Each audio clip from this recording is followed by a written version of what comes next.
ലൈവിൽ അടിപൊളി ഒരു സംഭവം നടന്നത്. ഇന്നൊരു സ്കിറ്റ് ഉണ്ടായിരുന്നു. ബിഗ് ബോസ് തന്നെ അനൗൺസ് ചെയ്താണ്. ഞാൻ ഉൾപ്പെടെയുള്ള ക്രൂ മെമ്പേഴ്സിനും എല്ലാവരും വെച്ചിട്ട് ബിഗ് ബോസ് വീട്ടിനെ നിയന്ത്രിക്കുന്ന പോലത്തെ ഒരു സ്കിറ്റ് നിങ്ങൾ തയ്യാറാക്കുക എന്ന് പറഞ്ഞു.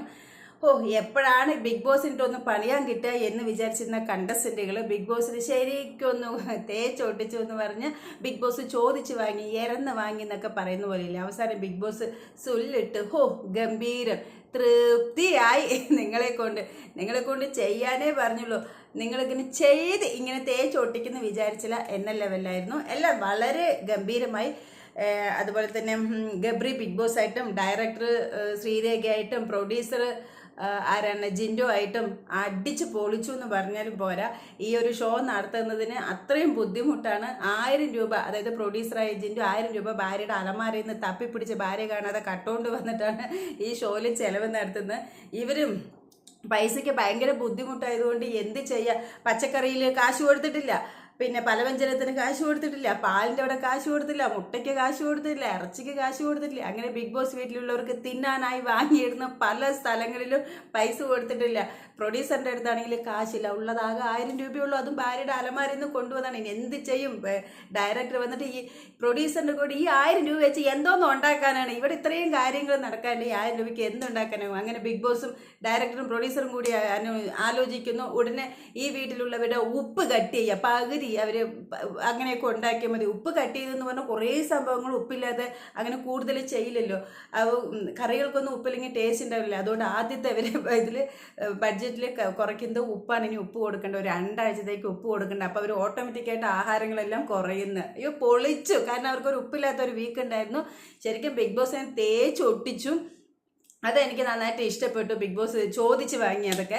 പിന്നെ അതേപോലെ തന്നെ ഇന്നത്തെ നമ്മൾ ലൈവിൽ കണ്ടത്, ഇവർക്ക് രാവിലെ ഒരു വേക്കപ്പ് സോങ് കഴിഞ്ഞത് മോർണിംഗ് ആക്ടിവിറ്റി കൊടുത്തു. അത് അവരപ്പോഴേക്ക് ഫുഡ് ഉണ്ടാക്കുന്ന സമയത്താണ് മോർണിംഗ് ആക്ടിവിറ്റി വന്നത്.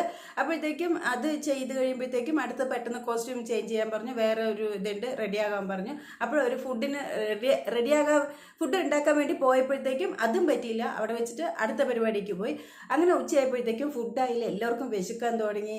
ഓരോരുത്തരും വന്നിട്ട് ചോറ് ചോദിക്കാൻ തുടങ്ങി. അപ്പോൾ അവിടെ ഒരു മുട്ടൻ വഴക്ക് നടന്നു. സോ ഇവർക്കൊരു സ്കിറ്റ് റെഡിയാക്കാൻ വേണ്ടിയിട്ട് ബിഗ് ബോസ് പറഞ്ഞപ്പോൾ ഈ രാവിലെ ഉണ്ടായ മാറ്ററും കൂടെ എടുത്തിട്ടിട്ട് അലക്കി പൊളിച്ചു. നന്നായിട്ടുണ്ടായിരുന്നു അതും കൂടെ.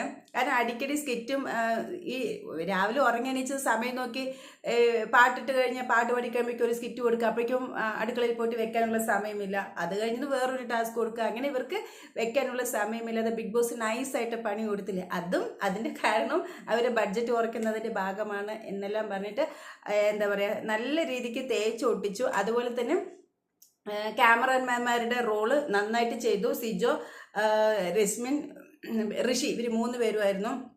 അപ്പോൾ എവിടെയൊക്കെ ക്യാമറ ഫോക്കസ് ചെയ്യുന്നത് പറഞ്ഞാൽ ഇവർക്ക് കണ്ടന്റ് കിട്ടാൻ വേണ്ടിയിട്ട് ക്യാമറകൾ 100 ക്യാമറയിൽ ഓരോ ക്യാമറ മുമ്പ് നോറ കരയുന്നു, പിന്നുള്ളവരിങ്ങനെ മെഴുകുന്നു. അപ്പോൾ ഡയറക്ടർ പറഞ്ഞത്, എടാ വാഴത്തോട്ടത്തേക്ക് പോ, അവിടെ എന്താണ് ജാസ്മിനും ഗബ്രിയും കൂടി ചേർന്നിരിക്കുന്നുണ്ടാവും, പോ അത് പോയി പിടിക്കുക, നമുക്ക് കണ്ടന്റ് കൊടുക്കട്ടെ. ശരിയാണ് കേട്ടോ. നമ്മൾ പ്രേക്ഷകർ ഇങ്ങനെ ഈ ക്യാമറാമാൻമാർക്ക് വേറെ പണിയില്ലേ? ഇവർ ഈ എന്താണ് പ്രണയ ജോഡികൾ പോകുന്ന ഭാഗത്തൊക്കെയാണോ ഇങ്ങനെ ക്യാമറ ഫോക്കസ് ചെയ്യുന്നത് എന്ന് നമ്മൾ പറയുന്ന പോലെ തന്നെ അതിനകത്ത് അവർ സ്കിറ്റ് ഉണ്ടാക്കിയത്. വാഴത്തോട്ടത്തിലേക്ക് ഫോക്കസ് ചെയ്യുന്നുണ്ട്. പിന്നെ ജാസ്മിൻ ഇങ്ങനെ മൂക്ക് തുടച്ചിട്ട് ഇങ്ങനെ ഇട്ട് കൊടുക്കണം, അത് ക്യാച്ച് ചെയ്യുന്നുണ്ട്. അതുപോലെ ശ്രീതു ഇങ്ങനെ ക്യൂട്ട്നെസ് കാണിച്ചിട്ടൊക്കെ ഇരിക്കുന്നത്. ക്യാമറ അവരൊക്കെ അവിടെ വർത്താനം പറഞ്ഞിരിക്കുകയാണെങ്കിൽ അത് ഒഴിവാക്കുക, ശ്രീതുവിൻ്റെ പുറകിൽ ക്യാമറ വിട് എന്ന് പറയുന്നതൊക്കെ ഡയറക്ടർ അതെല്ലാം പൊളിച്ചു. ശരിക്കും അതിനകത്ത് അവരൊക്കെ അറിഞ്ഞ് ചിരിക്കുന്നുണ്ടാവും. കാരണം അവരെയൊക്കെ ഭയങ്കരമായിട്ട് ട്രോൾ ഇവരും. ബിഗ് ബോസ് പറഞ്ഞത് ഞാൻ ഉൾപ്പെടെ ഉള്ളവരെ വെച്ചിട്ട് ഒരു സ്കിറ്റ് തയ്യാറാക്കും എന്ന് പറഞ്ഞപ്പം ശരിക്കും കണ്ടസ്റ്റന്റുകൾ ബിഗ് ബോസിനും ആ ടീമിനും പ്രൊഡ്യൂസറിനും ഡയറക്ടറിനും എല്ലാവരും നല്ല ട്രോളി എന്ന് പറഞ്ഞാൽ ഇതുപോലെ ഇനി ചോദിച്ച് വാങ്ങാനില്ല. അവസാനം അത് ഈ ടാസ്ക് കഴിഞ്ഞപ്പോൾ ബിഗ് ബോസ് ഗംഭീരമായിട്ടുണ്ട് എന്ന് പറഞ്ഞിട്ട് അവസാനം ഒരു വാക്കുകൂടി പറഞ്ഞ് തൃപ്തിയായി എന്നുള്ളത്. അടിപൊളിയായിരുന്നു. എന്തായാലും നന്നായിട്ട് അവർ ചെയ്തു, അതാണ് പറയേണ്ടത്.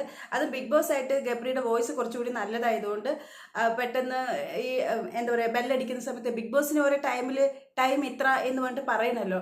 സോ അപ്പോൾ ബിഗ് ബോസിന് പോയി ഒരാളെ വിളിച്ച് എണീപ്പിക്കണം. അപ്പോൾ ബിഗ് ബോസ് ഉറക്കപ്പിച്ചിൽ വന്ന് ഓടി വന്നിട്ട് മയക്കെടുത്തിട്ട് പറയുന്നതൊക്കെ മാറ്റി പറയുന്നുണ്ട്. അപ്പോൾ പ്രൊഡ്യൂസറും ഡയറക്ടറും കൂടെ അടിക്കാനായിട്ട് പോകുമ്പോൾ ബിഗ് ബോസ് അയ്യോ ഞാൻ ഇന്ന് മാറ്റി പിടിച്ചതാണ് എന്ന് പറഞ്ഞിട്ടാണ് ആ സ്കിറ്റ് അവസാനിക്കുന്നത്. എന്തായാലും പൊളിയായി. അതാണ് ബിഗ് ബോസ് പറയുന്നത്, തൃപ്തിയായി എന്നുള്ളത് അടിപൊളിയായിട്ടുണ്ട്.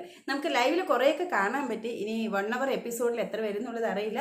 സോ ഇതിനെക്കുറിച്ച് നിങ്ങളുടെ അഭിപ്രായങ്ങൾ താഴെ കമൻറ്റ് ചെയ്തോളൂ. അടുത്ത വീഡിയോ ആയിട്ട് നമുക്ക് വീണ്ടും കാണാം. അതുവരേക്കും ബൈ.